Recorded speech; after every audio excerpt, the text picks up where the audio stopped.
Once a month, I sit down with a newsmaker from the heart of Bollywood to go behind the scenes of their journey in the movie business.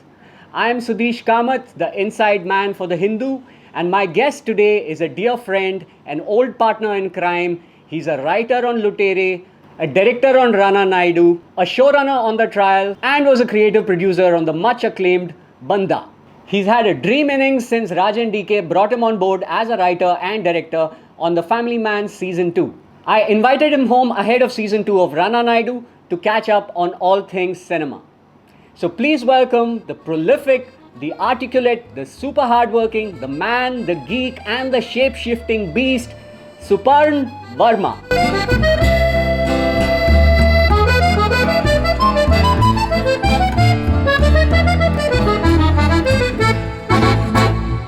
Hello, Suparn. Welcome to The Hindu. So good to have you here to talk about Rana Naidu. I'm sure you're a busy man. You've been busy. So where did you just get back from? I just got back from London and LA, and it's good to be here. What were you doing there? LA, I have been working on a couple of shows out there. Okay. And I've had a few meetings in London production houses as well. So that's happening out there, and out here I'm working on shows and movies and having a good time. Usually when I meet filmmakers, they say I'm working on this film or this film, and you're the only person I know who says I'm working on a couple of shows. It's almost like you have a lot of work on your plate. Well, I only have one show right now, which is Rana Naidu coming out. You said couple of shows just... Yeah, well, there is in development, right? Okay. I have a film coming out end of the year, Okay. which I've just finished shooting. Then I have a couple about to go on the floors. So yeah, it's an interesting time. So your career, if you look at it, first you were a filmmaker, you were doing, you started screenwriting. Before that, you were a journalist. Huh. Of course, that we have that in common. I'm going to get to the journalism part a bit later. I was trying to get to the context first, right? Like from journalism to doing films, and now suddenly you're doing so much work. Do you feel like you have a lot to catch up because of all the time you've spent around? I think more than catching up, I have so much to say and tell. Okay. That I'm just using every single opportunity and all my time telling the stories that I've been wanting to say. For me, it was never about the work. Even when I was doing, say, an X amount of films and stuff, I was doing, anything and everything that involved having a camera or actors around. Okay. Or, whether it was doing, AVs or Okay. shows or ad films or anything for that matter. Or writing at times, doctoring with name, without name. So yeah, I mean, I believe to keep myself busy. Side by side, I was also writing columns on Rediff, so never left writing per se. But it's always been, a period of, I think, learning. It's always been about the learning. It's still about the learning. End of the day, you keep reinventing and relearning every single film or show that you work on. And the more you collaborate, the more minds you meet and work with, you just keep polishing yourself and adapting more. So I am, luckily for me, Family Man 2 happened at a very interesting time. Rana Naidu happened at an interesting time, the first season, whereby I got exposed to the market and actors down south as well.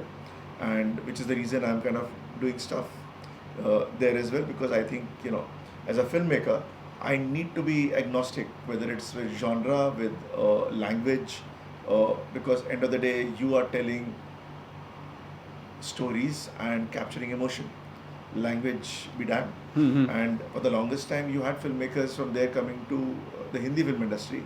I think it's an interesting time for migration to happen from here to there as well.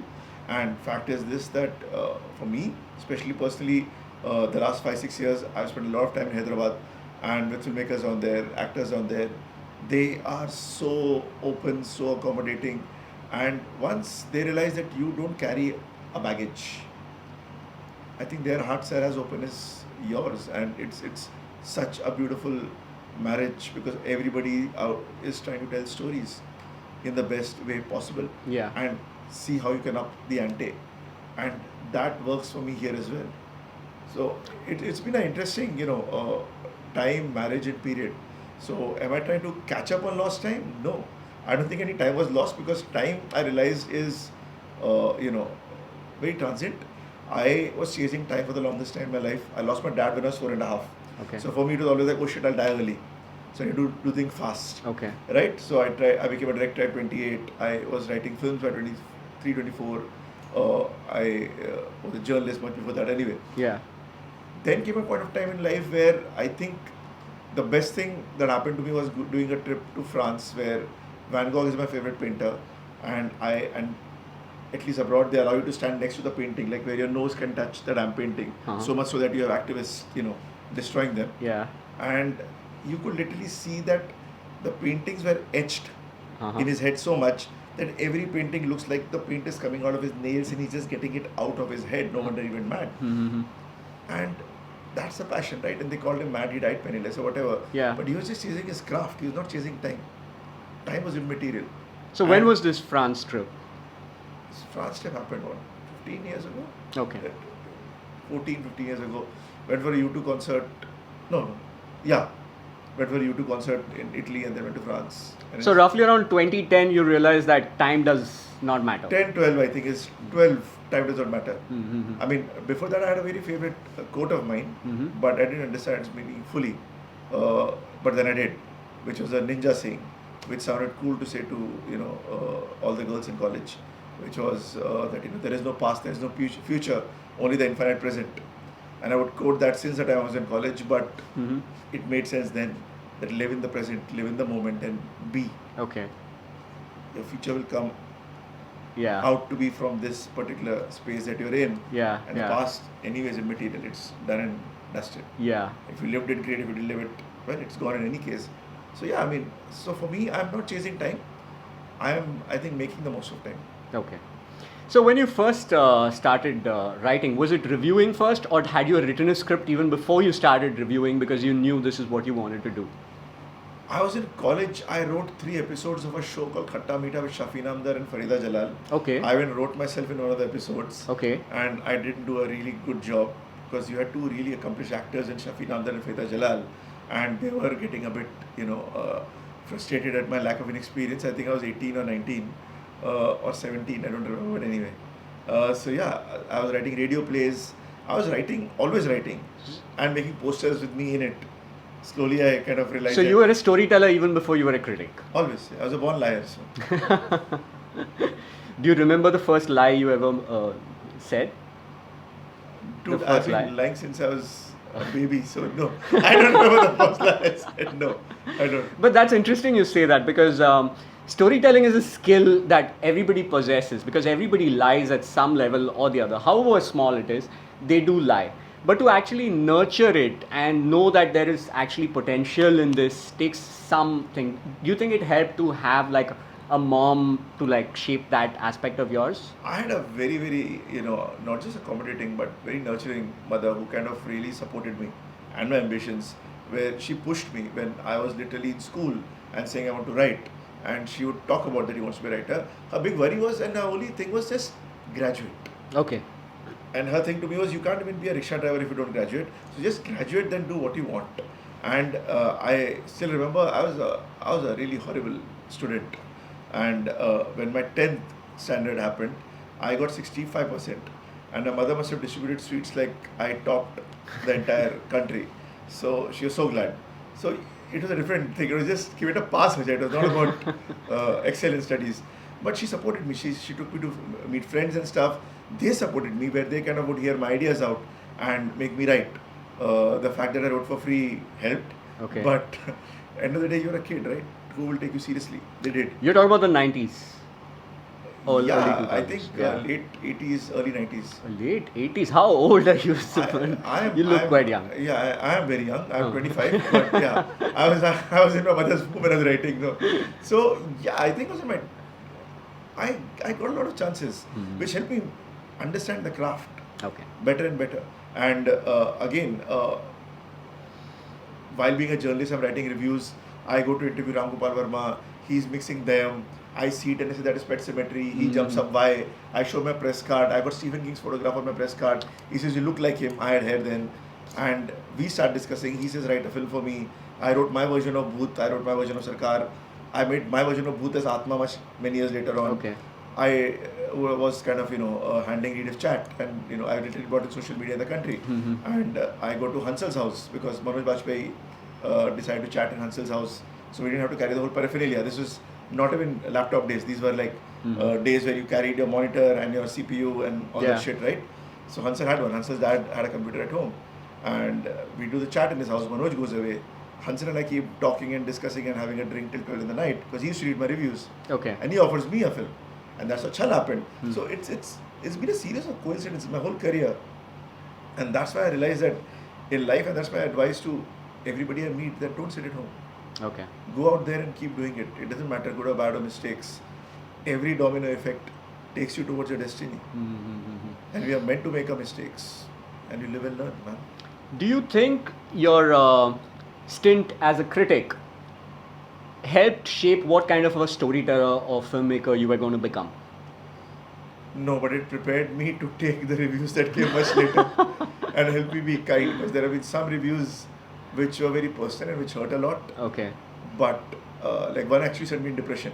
Okay. For almost 7 days. Okay. And I'm not the kind of guy who gets depressed, but that really kind of put me over the bend. Okay. But that prepared me, right? Because sometimes they praise you, they will say hurtful things at times. Yeah. At times it's a critique of the film, it's a critique of you. But because I knew everybody, right? Okay. You could just distance yourself from that. Okay. I think that period of me as a critic didn't shape me as a filmmaker, even remotely. I'm not Truffaut. Okay. He's a genius. It, I think, helped me personally, where I learned how to deal with this criticism. world, because instead of reacting to criticism, which some people tend to do, critics are doing their job. Yeah. End of the day, it's a job. It's not personal. You are going to break bread with them. You are going to have coffee with them. They go back to their families. My sister is a journalist. I'm an ex-journalist. It just gave me a perspective, which I think I would not have had Okay. if I was not a critic. If I didn't know every single member of the fraternity.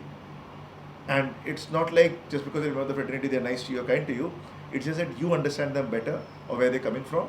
And sometimes there are points that you can learn from. And sometimes it is what it is. It's part of the game, right? But helps you prepare yourself. Because it is a tough world. It's a very, very tough world. I have a filmmaker friend who said that, if this critic likes it, or didn't like it, that means it'll do really well. If the critic likes it, we are really gone, because that means the movie won't do well. You're not allowed to use the F word. Okay, huh? Yeah. So here's my honest thing. Again, see, historically, cinema, right? We came from an era where we were making masala films. Yeah. Hindi films were making masala films for the longest time, right? 80s in a way was the worst decade for cinema. Yeah. Then Ram Gopal Verma came. He came with Shiva, changed everything, gave Yeah. us hope. A lot of stuff, great stuff kept happening. Great filmmakers came, and everybody built on the language of cinema. Two things happened simultaneously. The NRI films happened around the same time. Yes. DDLJ came, a new segment of audiences were discovered, which was residing Overseas. outside overseas. Suddenly, a lot of filmmakers were making now films with an overseas spin, right? So, like Subhash Ghai was one of my favorite filmmakers. Made Pardes, which had a bent towards the overseas market. Karan Johar inherently, would have an eye which had the Indian diaspora and the NRI diaspora in mind. Yeah. And it became a genre Yeah. by itself. Pop patriotism. Not a pop patriotism, मतलब It was pop patriotism. Like in the 90s, it was all about being Hindustani no matter where you are in the world. But fact is, Manoj Kumar is doing the same thing. He's my favorite filmmaker. I've seen Kranti No. 200 times. So- That's why I call this pop patriotism, because ठीक है, it's pop, ठीक है, हाँ. Fair enough. But fact is this, that in a way, and in a fantastic way, it took our culture and kind of brought it into the mainstream out there, where today, it's much more rooted. Like, yeah, we joke about the fact that NRI Indians are more Indians than Indians themselves, but fact is, it kind of sustained that culture. It didn't get lost. That whole worry that we discuss about today, oh, the Western culture will appropriate us, we'll Yeah. vanish. Bullshit. Nothing has happened. We'll build up on it, man. I mean, whether it's film, whether it's a Telugu film, Malayalam film, Tamil film, which are anyway rooted so deeply into their culture. I mean, you have Allu Arjun doing the whole action dance sequence in Pushpa 2, which is batshit brilliant. Like, I've seen the film 6 times in the theatre just to see the whole sequence in the sari, which is wow. Anyway, Okay. but it is brilliant. I mean, I love Pushpa and I love Allu Arjun. I think You like one or two? I love 1 and 2 both actually. I Okay. love KGF 1 and 2 also. But Okay. for me, Allu Arjun is an actor. He is one actor who owns the camera. Okay. He knows exactly what the I mean, I've segued completely. Yeah, but yeah. coming back to this, but yeah, I love Allu Arjun. Coming back here. So you had the whole NRI diaspora films being made. Then came a point where you had filmmakers here wanting to cater for respectability. In a way, that's a curse of Anurag Kashyap. When Anurag started going to film festivals, getting a lot of respect and awards and accolades there, including Tarantino cutting his cake, and I really am jealous of that moment in his life. I'm very happy for him, but wow, what a moment! We're all Tarantino fanboys, right? But anyway, and Vishal Bharadwaj and everybody, and Vishal Bharadwaj still stayed mainstream and made films which are kind of also, appealing to critics, but masses as well. Anurag kind of would go here and there everywhere, and people wanted to be him as well. So suddenly now you had mainstream filmmakers wanting respect or awards, but the different kind. And in that, I think we tried to be here and there. Coming to your filmmaker's quote, Yeah. your friend's quote, while down south, whether it's Telugu, especially Telugu cinema, who initially adapted from the masala films of Hindi cinema, made it their own language. Yeah. Now we are the ones remaking films from there out here because they took that and ran with it and took it to a different height altogether and made it a language by itself, which is OG. We are now suddenly realizing, hang on, हमने वो बनाया था, we lost that, we went here, but in a good way. This is the best moment for Hindi cinema because we are literally figuring out what we want to say, what audiences want. I don't think anybody has ever. You can't crack it. Audiences change every 3 months. Today with streaming platforms and the luxury of watching movies in your house, Yeah. the language changes, right? Like Karan Johar in an interview said something very rightly that post-COVID, the audiences have changed where Badhai Ho or any film that would make 70-80 crores at the box office and be a super hit, that would make 30 crores today. Because those films Are now OTT films. are OTT films. Like Dam Like a Haisha is an OTT film.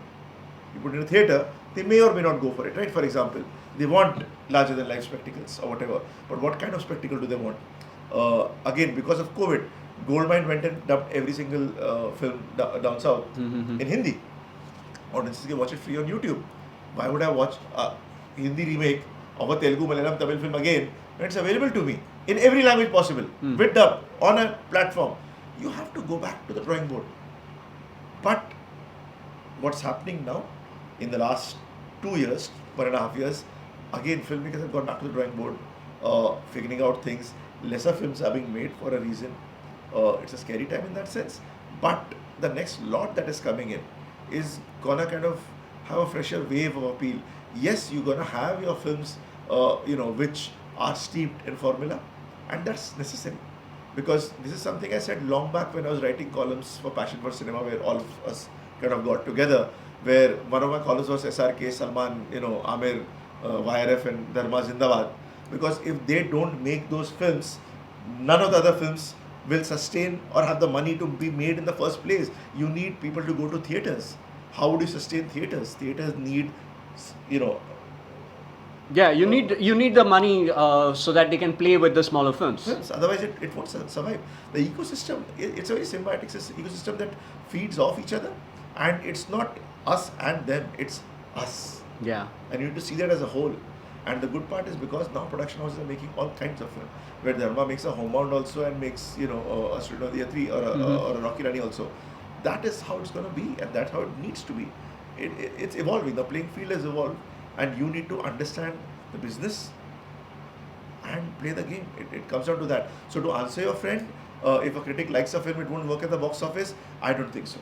End of the day, critics love Kuch Kuch Hota, it worked at the box office. Critics loved Lagan, worked at the box office. Critic Pant Gadar worked at the box office, different story. But hey, a critic is coming from a different space altogether.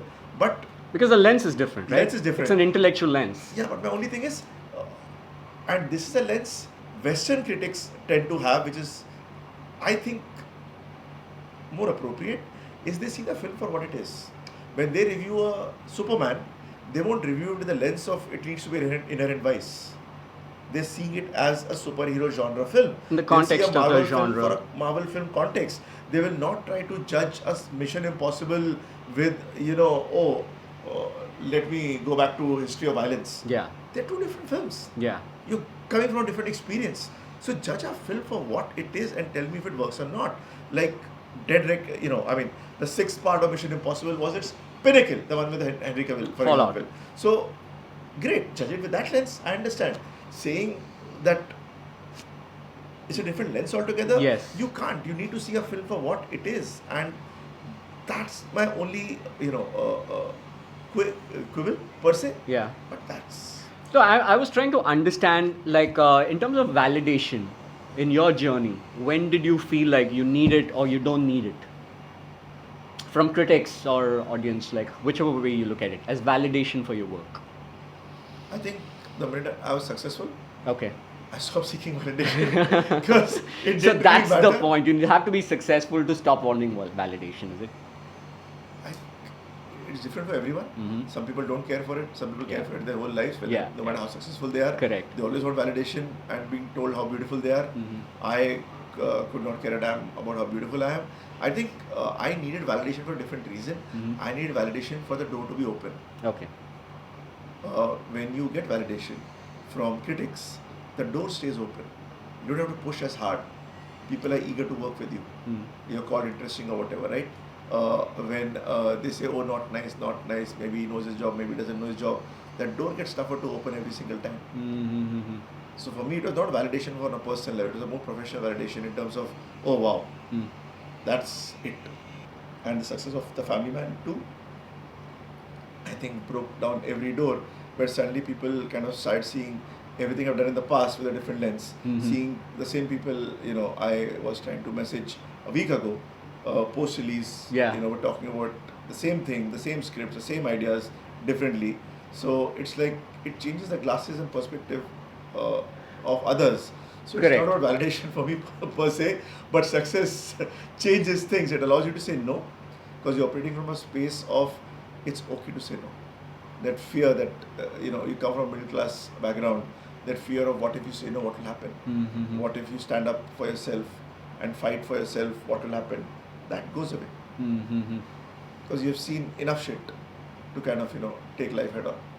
Personally, do you think that your stories or storytelling style has changed since Family Man? Do you think you kind of got to reinvent yourself for the I- times? Because I've you been reinventing myself with every single show or film or that I've been doing, Mhm. whether it's style, whether it's the story or the genre, because The Family Man and Rana Naidu are chalk and cheese, Trial, Sultan of Delhi, chalk and cheese, Lutere, Very chalk different. and cheese, Sirf Ek Banda Kafi Hai, chalk and cheese. My next film coming out, very very different. Stuff that I'm planning in Telugu cinema, very very different. Stuff that I'm planning in LA, very very different. So I am a genre junkie, okay. which enables me to kind of go across everything. Whether it's thrillers or horror or comedy or drama, I want to explore it all. I am, for want of a better word, which is respectful. Chameleon. Yeah, chameleon. Thank you so much. I am a chameleon. I like donning every single hat under the planet. I'm in the best, biggest clothing store in the world. I want to try on every single costume, Mhm. including the dresses. Mhm. Why not? But despite all this, I'm sure there is something which you would think is your DNA, or are you aware of it at least? Is there a DNA to your stories? Is there something common, a common motive or a theme running through all your stories? Lack of trust. There's trust issues, you That, mean. I think it comes down to grey characters. Okay. More than not lack of trust. Actually, that's a wrong term. I think finding humanity in flawed people Mm-hmm. is something that is common across everything that I have done so far, Okay. and I will do so far, because it's easy to label people black and white, Hmm. and black and white doesn't interest me. Okay.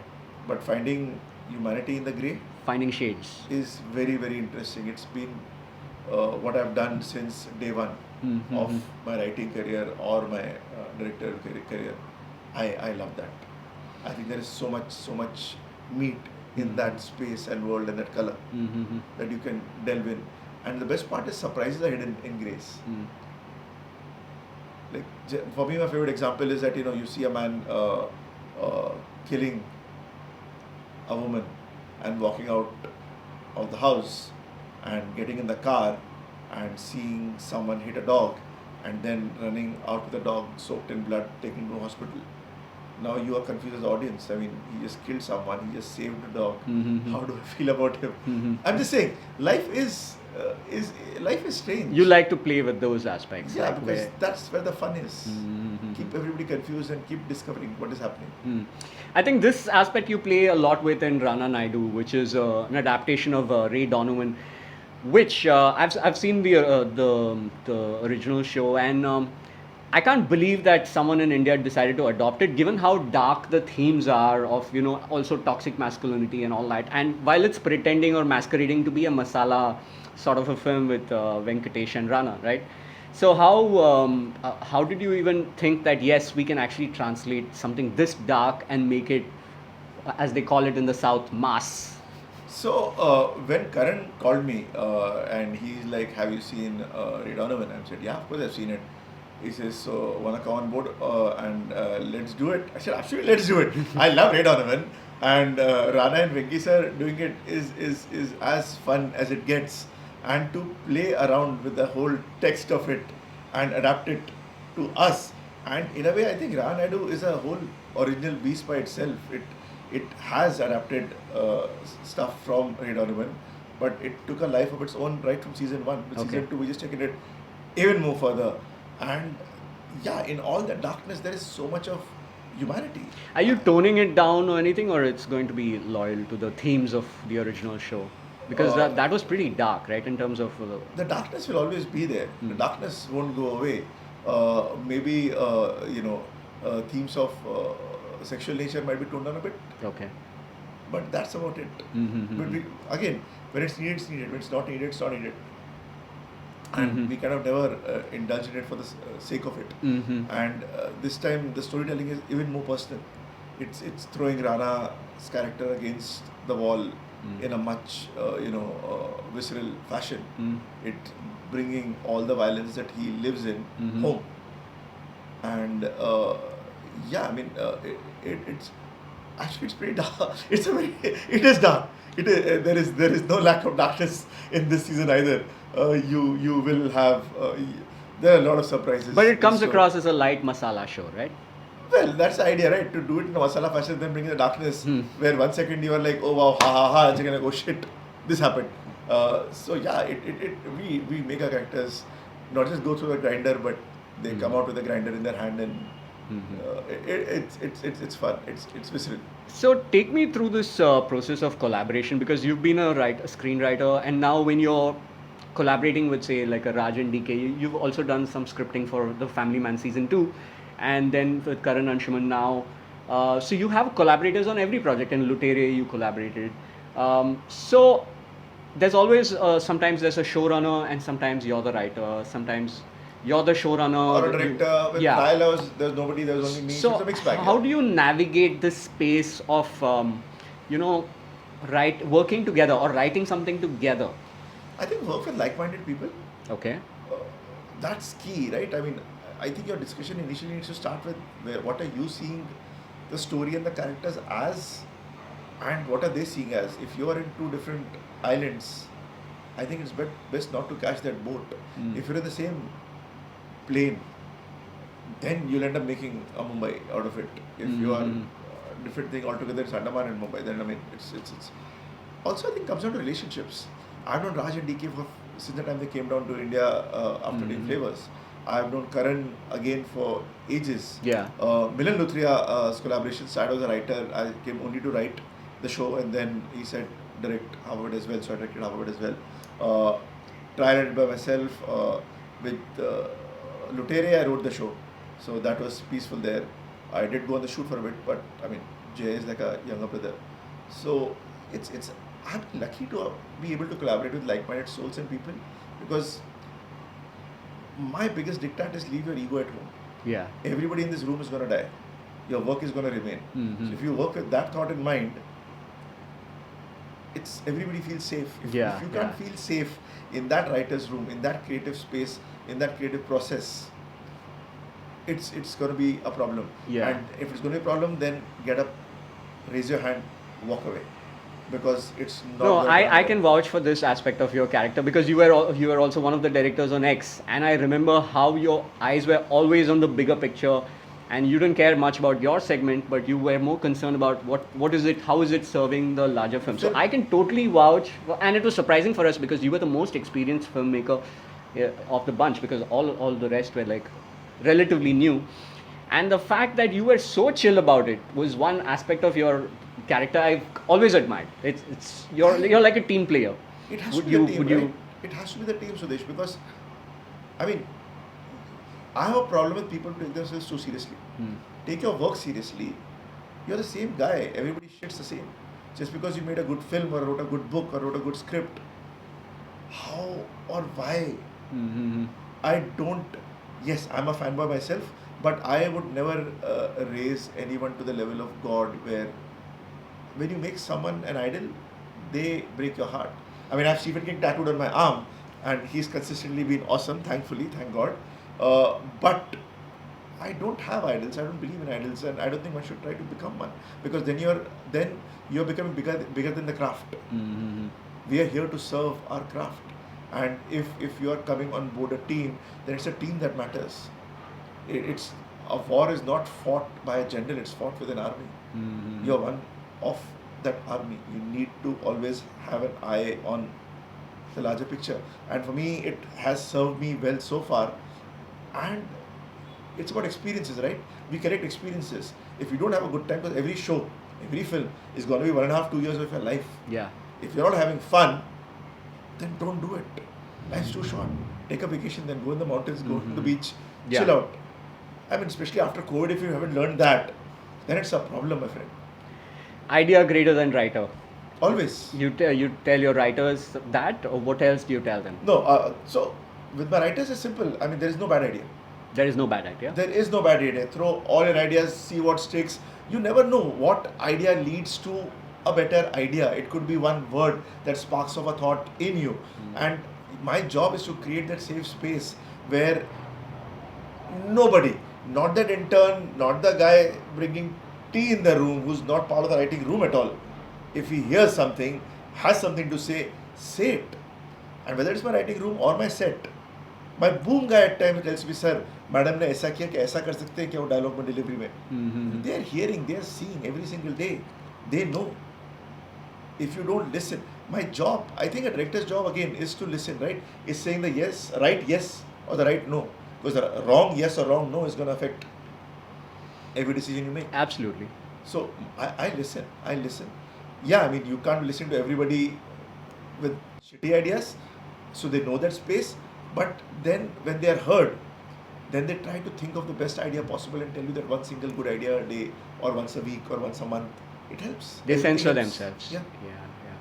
So I'm trying to understand here, because in the last few years we've had films being reviewed only through the woke lens, because they just discovered it, and whereas you as a filmmaker, you want to explore the grays. Do you find this woke lens restrictive in exploring characters? Like, for example, tomorrow if you have to do something like, say, an animal, would you be worried that, critics are going to be not going to like if I make the character this toxic? See, it comes down to this of my conviction. If I believe that I want to tell a story of this particular character and how I want to say it, I'm going to go and say it regardless. It's going to come out.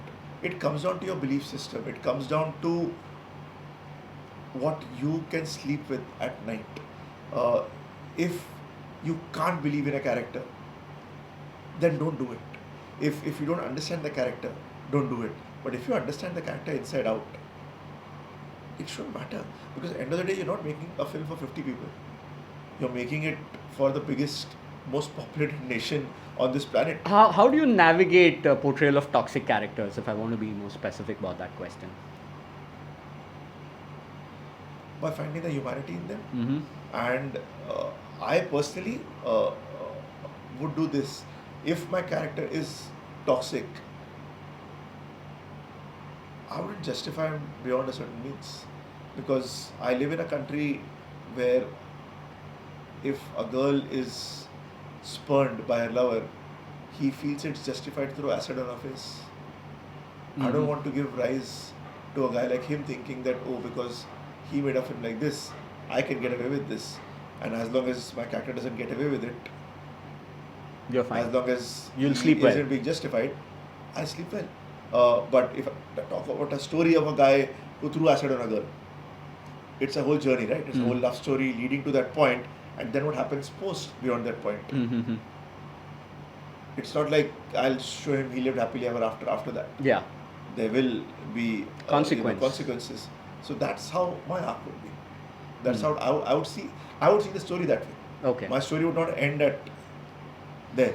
So this, you're not doing it to appease the critics. You're doing it because this is what you genuinely believe that. It's a belief system, right? You tell a story. Where do you see a story headed? Where do you see it going? What is happening? What is not happening? Pushpa 1 came out, the critics kind of saw it from the woke lens and said, oh, this is wrong, this is wrong, this is wrong. Pushpa 2 came out, nobody said a word. I mean, because it's a whole journey of the character of Pushpa Raju Muleti happening, where he comes from a space where all he seeks is his father's name. Mm-hmm. And he is a certain way because he is from that part of society which operates a certain way. Uh, uh, their idea of romance might be different. Your idea of romance is different. Fact is, in the 80s, you had Khambe Jaisi Khadi Hai happening, and you had guys whistling at girls. Catcalls was part of Indian cinema, and that time the vocalist was in there. My problem with anybody, looking at works of art today is see for these works of art for when they were made, when. In the context of the times. Because you cannot say, oh, today it's 2025, this film made in 1985 is so wrong. No, it's not wrong. It was made then, see it for that. You will see Gone with the Wind, you'll have problems with it. It doesn't work that way. Art doesn't work that way. Art is emblematic to the nature of that time. Today we have woke lenses. In 35, that wokeness will change. For example, right now we have extreme wokeness. By 35, it might be somewhere mid ground. By 45, it might be different. You can't be seeing films in the past and judging those works Retrospectively. of art. And retrospective, it doesn't work that way, where books are being taken and things are being tinkered. I mean, Steven Spielberg kind of, in the whole girl culture violence thing, took E.T. and took away the shot of the guy raising the gun at the kids because, it affects people differently today, for example. You can't be retrospectively doing that, right? He himself kind of said that I feel bad about having made that change. Yeah. Now I've cut it again. And he removed that shot, which said he went back to the original. But this is a reaction to the times then, to the time now, seeing again from a more different perspective that, maybe I should not. So it is how it is. You can't judge anything from that lens. An animal today will be seen differently. An animal 10 years from now will be seen differently. You had Prem Pratigya, in which Amitu Chakravarti raped Madhuri Dixit and married her. That also existed. Yeah. A remake of a South film, I think, Telugu film, I think. Yeah. Because we have remade lots of films. But Personally, where are you on the art versus artist debate? Do you find yourself conflicted, or for you it's just about the art? I love Woody Allen's films. I don't agree with him as a person at all. Is it Do I have to hate his films that I've liked in the past because of the insane problematic shit that he's done? No. I can like his cinema and I can hate him. They're independent, okay? in my opinion. Yeah. I mean, So also Sandhya, what's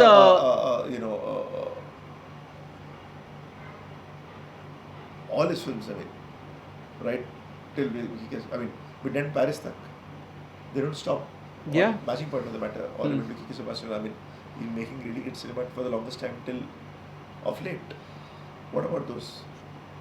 And also, movies are not just one person's effort, right? It's a whole collaborative thing. 500 people, 1,000 people behind it, yeah. Yeah. Just because Kevin Spacey was cancelled doesn't mean American Beauty or Usual Suspects is not a great film. Yeah. I hear you. What's also happened is that back in the day, we had very little information about the artist. Today, with the internet, we know so much more about them, right? Like, we know because of the interviews they give, because of the tweets and the social media, and just generally, we have access to a lot more information. Do you think information about the artist is actually affecting how people perceive their art? Like I if think if we were to know what rock bands used to do with the groupies and the groupie culture and the drugs, a whole lot of stuff, do you think we'd still enjoy that music had we known what they were up to backstage? so. Here's the thing: people then also knew. Hmm. People went to be groupies, to be part of that culture. No, back then Bad Boy was being cool. Today Bad Boy is not actually a They cool were thing. Today we are they were we know celebrating- better today. Exactly right. See, it's this. That was the world then. Hmm. They lived it. They were emblematic of it. Mm. They wanted to be part of it, and they were it. Hmm. And a lot of problematics happened. A lot of consensus happened. All kinds of shit happened. The different generation, different mindset. They came from the Vietnam War. There was flower power happening. There was mistrust with the government. All that stuff. Rock and roll music came. We're going to destroy the system, change society. We're going to do this. Free sex, free love, blah blah. It was political. Marriage as an institution does not exist. Yeah. You had divorces going through the roof. Then kids being told at 16 or 18 that now you're on your own, independent, take your own shit. A lot of kids growing up without fathers because their father one day walked out of a marriage, never saw the father again. Steven Spielberg included. No, not Spielberg. Who was it? G. Rackman. Hmm. I'm just saying. So, different world, different society, different scenario. When you see that society from today's lens, everything is problematic. Hmm. They, seeing if they could see the future, they would call you problematic for being so extremely woke. Hmm. We see them problematic. Yeah, in fact, this is addressed in Once Upon a Time in Hollywood when Quentin Tarantino sets the film in 1969 just so that he can criticize the woke culture. Because the mob in that is the woke mob, See, right? my They're problem is- leftists. yeah, my problem is this, that the minute there is a mob in any society, in any time, we lose nuance. There is no room for discussion. There's a lot of noise, a lot of cancellation, and a lot of lives are destroyed with no chance of coming back. The law says you commit a crime, you serve your time, you're brought back into society, right? Yeah. Where do we say that? Proportional response is what you're talking about. We all believe we are all men of the law, Yeah. men, women of the law. We all believe society is based on legal systems and justices. The legal system says you commit a crime, right from any crime, the worst crime, unless it's, of course, the death penalty. You serve your time, you do your penance, you're brought back to society. It's called reinstitution. I mean, bringing it back, right? Yeah, yeah. The mob doesn't believe in that. Correct. The mob, since the time of lynchings, has believed in the witch hunts. Yeah. Whether it was a red witch hunt, whether it was the literally witches being ganged up. I mean, so the mob has a different mentality. Nuance is gone. And the minute everybody sits back, sits down, thinks rationally, nuance comes back in, restitution happens, a level playing field happens, discussion happens. You realize checks and balances. Correct. Currently, there is no balance. It'll come back. But that's part of the churn. How do you navigate censorship? Do you practice self-censorship and say that I'm not going to say these things, or you believe that you want to find out where the line is? How do you deal with it? Censorship has always existed. It exists since the time we were born. It's not going to go away either, because everybody likes a degree of control on artists, especially because it is what it is. And these are the rules of the game you play by. So if you understand the rules, then you know where the lines are, you know what lines can be pushed, what lines can't be pushed, how to make your point and get it across. And it's happening across the world since the creation of art. it's nothing to complain about. It is either you become part of the system that makes that rule and abolish it, but if you're going to be on this side, then there You are have to certain play by the things. rules, you think? See, certain things are laws of every country. There are things that you do and don't do. There are laws set here as well. You know what you can do and what you can't do. You know what is needed for your story, what is not needed for your story. You know what you can get away with it and what you can't get away with it. Honestly, uh, from where we are, say 25 years ago to where we are today, there's been a sea change. There is so much more that we can say today, do today, show today, which you could not say 25, 20, 15 years ago for that matter. It's opened up a lot. Some things, and this tug of war has already existed always. For me, I see it as a game and it's fun. So play it and get your point across quietly. Just keep your head down, do your job, don't draw attention to yourself, and it's fine.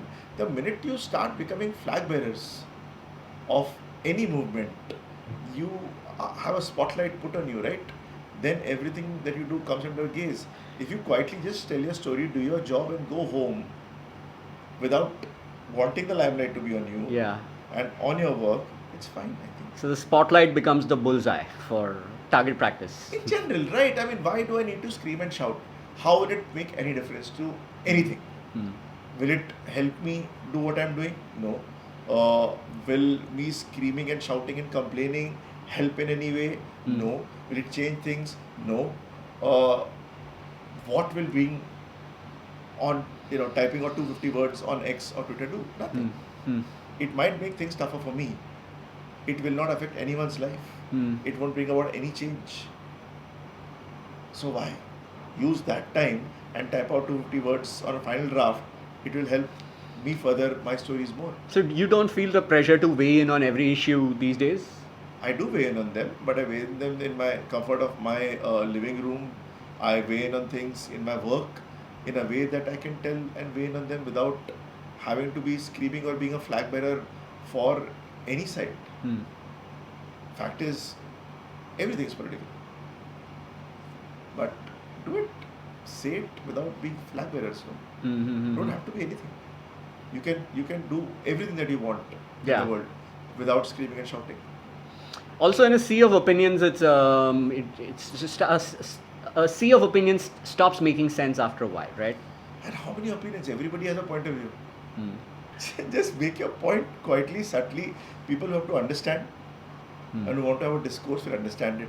People who don't want to understand won't understand it. So why go out and scream, shout? It's unnecessary. It's a waste of time. And when there's only an X amount of time and breath that you have in life, put it to better use. Okay. Spend that time with loved ones, spend that time with your stories, spend the time on set. That's more productive, no? And filmmakers around the world have found a way to tell their stories. Irani cinema has been doing this since time immemorial, man. I mean, they make cinema since, despite the worst censorship rules. Panahi. Exactly, right? But fact is this, they make stories. Nobody's complaining, nobody's screaming, nobody's shouting. It happens. But fact is this, that honestly, our rules of engagement today are so much more open. Compared to Iranian cinema, you mean? Yeah, no, not Iranian cinema. In the last 20 years, things have opened up, man. Since the time streaming platforms came in the picture, things have opened up immensely, a lot. From where we were to what we can say and do and show today, it's a sea change. Correct. Look at the kind of stuff that we are able to. So honestly, no complaints. And fact is, censorship has evolved along with society, along with times. And it will evolve slowly. We are a complex nation. We are not an America or a Europe, for that matter, where we have a lot of disparity. We are a lot of different countries brought together by the sake of governance as one country. We have different cultures, different languages, different mindsets. It's not easy to cover. It's not a simple task for any party, ever. And yeah, I mean, fact is this, that when we talked about toxicity, for that matter, when it comes to censorship as well, if you start saying everything is okay and everything goes, then you're implying to a lot of people who may not take it the right way, everything goes. Yeah. So one has to be careful of what one says and what that does. So I think if you're responsible, there is a certain level of self-censorship that we do at home, right? We talk to our parents, we talk to them differently. When we talk to our friends, we talk to them differently. A film or a show is a conversation. Every show is a different kind of conversation. Every film is a different kind of conversation. And who are you having with? When you're making a Kuch Kuch Hota Hai, it's a conversation with the family. When you're making a Satya, it's a different conversation with a different kind of audience. So it's who you have the conversation with, and you talk accordingly. It comes down to that. Where do you think Indian cinema, how do you think Indian cinema compares with cinemas around the world? Because I've noticed that often we compare it to like Hollywood, like it's the gold standard, or like, you know, European cinema, like it's the art house standard. But Indian cinema is a beast of its own. What do you think? Like, are these comparisons fair? Or do you think that this is so diverse and the most exciting place for a young filmmaker to practice? Hollywood cinema is not the gold standard at all. I mean, honestly, look at South Korean cinema, for that matter. I mean, they're wiping the floor with a lot of country cinema.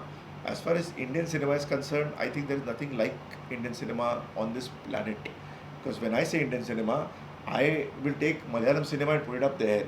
I'll take Tamil cinema and put it up there. Then there is Telugu cinema, then there is Hindi cinema, then there is Bengali cinema, there is Odia, there is Marathi, there is Gujarati, there is a film called Vash, remade as Shaitan. I mean, we are so diverse. Indian cinema is a bloody beast of the best kind. It's a peacock, the most colorful one that you can find. And it's reinventing, it's changing, it's adapting, it's kind of mixing, merging. And honestly, we haven't done that so far. The minute we start talking about Indian cinema as a whole, that will become, trust me, the gold standard for cinema worldwide. Because just imagine, when half of our mind is geared as Indian cinema is Hindi cinema, it's not. It's not. Indian cinema, if you're talking about India, then it is everything put together. And if we all come together, you put all this together, what comes even close? Yeah. Nothing. You take a Avesham, you take a bloody, Guna, you take Majmal Boys, you take stuff from Tamil and Telugu and Bengali or Kannada for that matter, and Hindi. Take the best of us, put it together. Who comes close? Nobody. Whether it comes to spectacles. Yeah. And they're steeped in culture. We're not borrowing of comic books. Absolutely. The reason I ask this question is also because they have written the textbooks. So they tell you the first act, second act, third act. The other thing is they do mostly genre films, which means that one film has only one emotion or one genre. Whereas Indian cinema is a lot more complex to it. And hence those rules of that textbook probably don't apply as much in India. Because if that's a burger, this is like almost like an unlimited thali with like multiple flavors and explosions, right? How do you teach your proteges to learn Indian cinema or learn the format, learn the structure, learn the rules of storytelling? How do you learn them? I don't tell our proteges anything, or I don't teach them anything. I just work with people and collaborators. I'm here to learn. I'm not here to teach. And everyone teaches me everything. But the way I learnt was by watching everything from every language, from every country, in every genre. And I have been lucky that, Doordarshan, when it existed till, other channels came in, they would show cinema across the board of every language. I've been lucky to watch that. I've watched cinema from across the world. I have been the country's biggest pirate at one point of time, and then had the biggest collection of legal DVDs, which I gave away to the Director and Writers Association. So yeah, I mean, honestly, learn and read. I mean, my entire way of learning was watch a film, read the screenplay of the film, read a screenplay, watch the film, and see how it translates. Going to an edit room teaches you everything. Honestly, that's where the biggest learning comes from. There is so much to learn from every language, every country. Yes, the 3-act structure exists, but then in America, the 5-act structure also exists, because then your 5 acts are what technically, I mean, there are 2 acts, 3 acts, 5 acts. 5 acts for 5-act breaks. 3 acts for 3-act breaks. 3-act structure exists. Basically, they don't have intervals. We literally have first half, second half, which they have never heard of. As a concept, we literally have an interval slate, and we talk about the curse of first half, second half, which no critic in the world talks of except Indian critics, because only we have intervals, for example, right? So we already have our own language. We created that by itself from the 50s across various Indian languages. Mhm. We created that format where you would have, and again, history, society teaches everything. When you could not do skin show, is where the item numbers came from, the rape scenes came from. Mm. You had mandatory rape scenes for skin show. Mhm. You didn't have them because the text called for it. Mm. You had item numbers because the vamp could show skin show and she would not be censored. Mm. The hero would not do item numbers. Today, of course, everybody wants to do item numbers because that's why they perform on stage. Mm. The language has changed, society has changed, times have changed. So again, see where everything comes from. Everything changes as per time, as per form, Mm. as per society. And if you start studying, the history of cinema, the history of society, they go hand in hand, and it's so much fun to watch. Which is at times I have a problem with people who discuss issues or things that you don't know where it's coming from. You're just seeing it from today's lens. You have no clue. If you understand history, if you understand society, everything makes absolute sense. Mhm. Everything is exactly where it was meant to be. Everything made sense then. Mhm. You had multi-starrer films because you had every actor doing 5 films and 5 shifts a day. Mm. So if you had 4 heroes in a film, you could call in from one scene, one scene, one scene. You only needed all the heroes to come together for the climax in a particular shot and one scene in the interval. Otherwise, they never had to come together. Mhm. And with these bits, you could shoot a whole film. That is what happened in the 80s. Yeah. When there were 5 shifts happening in a day, right? So again, why would you have those? You had those because of that necessity Hmm. is the mother, means of all invention. Mhm. Understand where it comes from. You have answers to every issue in life. That's my biggest, kida in life is to kind of Mhm. see the coincidences and the correlations Okay. and just make sense of it, and everything makes sense. Yeah. And yeah, I mean, it affects you today itself. What do you see in the last act of your life? Like how what Last how do you, act of my life. how I'm you not even in the script middle of my life yet. how do huh? you script the last act? What is your goal like ultimately? What do I you don't want know in the about my act? last act. I am right now In the middle, second act. Not a middle act, not a second act, a first act. I don't know where I am. Because you're 25. I'm 25. Dude, honestly, personally, I'm just getting started. I have so Okay. much to tell, so much to do, and But where do you want to go is what I'm trying to understand. everywhere. Okay. Everywhere. What is it? Everywhere. Everyone, everywhere, all at once. No? Oh my god. What is it? Everywhere? Everything Everything, everywhere, all at once. Yeah. That's me. No. So. Looks like you work 17 hours a day. When do you sleep? 17? No. 17. How do you eat mangoes? I just ate mangoes with yogurt. Very, very good. But yeah, I work 72 hours a day. It's not work, it's play. I get paid to play. Nice. And I demand that I be paid to play because it's a lot of hard work. So, Very cool. Thank you so much, Suparn, for Thank taking time despite all your hectic schedule and sharing your insights here with our readers. Thank you, and viewers. Thank you so much. thanks for the coffee. Always a pleasure. Cheers.